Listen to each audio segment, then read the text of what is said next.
आले ह्या गार्डनमध्ये. हे बघा, हे गार्डन वेगळं आहे. किती झाडं हिरवेगार इकडं. हे बघा, वेगवेगळे झाडं. ही झोका. मी बसले झोक्यावर. हे बघा झोका, झोक्यावर बसले.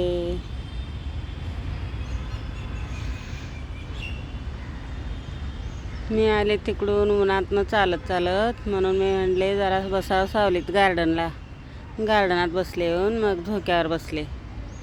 झोक्यावर जरा बसावं आपलं. लय ऊन लागलं मला चालून म्हणून झोक्यावर बसले. जरा थंड, खूप थंडगार आहे गार्डन. फुलं आहेत वेगवेगळे, झाडं आहेत. मस्त मोठं गार्डन आहे एकदम. 11पर्यंत चालू असतं गार्डन. आज बंद झालं नाही अजून. हे बघा झोके वगैरे खूप आहे तिथं. मी पण बसले झोक्यावर. तिकडून आले बाबा लांबून आरटीओमधनं उन्हामध्ये. म्हणले बसावं इथं गार्डनात. जरा गार्डनात बसले. येऊन थोडं जाते आता घरी. लाईक करा.